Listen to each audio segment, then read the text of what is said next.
All right, everybody, I'm here doing some volume questions. We're doing cylinders and cones in these lessons. So I'm going to do both of these problems right now.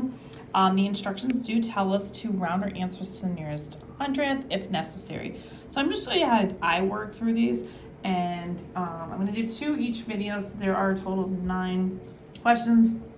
So I'm going to do pretty much 2 in each video for the most part. But we're looking at something like this. When we're doing the formula for a cylinder, we do need to have the formula written down. So volume is equal to pi r squared times the height. And so we need the radius in any of these problems. So when we're looking for this, we do have a diameter, but that is the length from this side all the way over to this side. So from each side of the cylinder, going straight through the center. That's not the one we need. We don't need diameter. We need the radius. The radius is half of that. So to find the radius, we are going to take half of the diameter, or do 6 divided by 2, and we get 3 as our radius.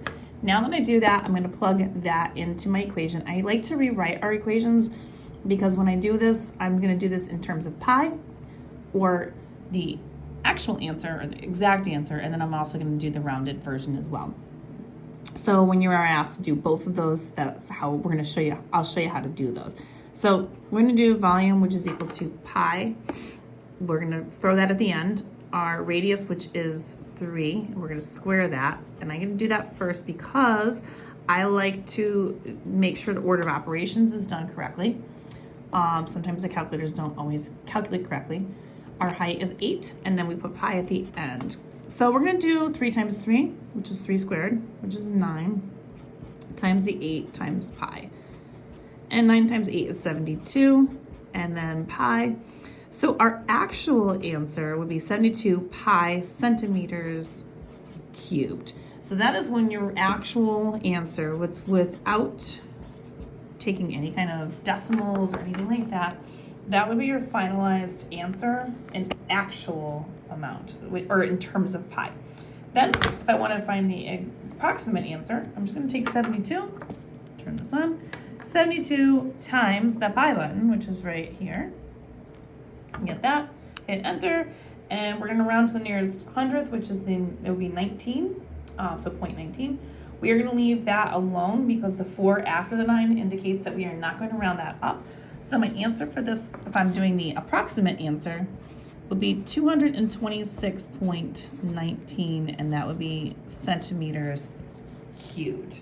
So that's how you would do a problem with a cylinder and a diameter. Now we're going to take it down to a cone with the same thing, diameter, and our height being 14. It is always the vertical height, so you want to make sure you do pay attention to that.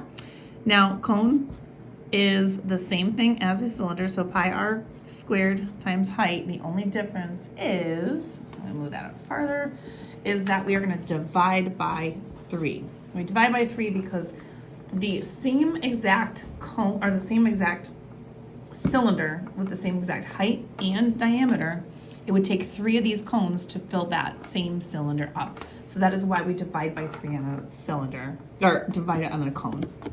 So we're going to put in the volume is equal to pi, our radius, which again, we don't have, we have the diameter. So our diameter is 8, which means our radius is half of that, or 8 divided by 2, which is 4. So we're going to plug 4 squared times the height, which is 14. Now notice I just wrote it like that. Again, it doesn't matter what you do, how you write it, it still should come out right. Order of operations says we do the exponent first. 4 squared, 14, 4 times 4, which is 16, then times the 14, then times your pi button. And when I do 14 times 16, you get 224. Now we have to divide that by 3 as well, don't forget. So 224 pi divided by 3. What I usually do, if I want to leave this in terms of pi, I double check it. 224 divided by 3. Check it and see if it goes in nicely. If it doesn't, like this doesn't go in nicely, just leave it alone. This is in terms of pi, or your actual answer. So we're going to throw this in again. This is centimeters cubed. This is your actual answer. And then if you want to know what the approximate answer is to the nearest hundredth, you would then just take that, I'm going to go back here to 224. I'm going to hit times pi equals, and then I'm going to divide by 3, and I get my answer, which is 234.57. Again, we are going to the nearest hundredth. That 2 is not going to change the 57, so we're going to leave that alone. 234.57, and then this is centimeters cubed, and that would be your approximate answer. If you want more questions like this, you can find these on my YouTube, my Instagram, and my TikTok at YouWantAlgebra, and you can find them under the volume section.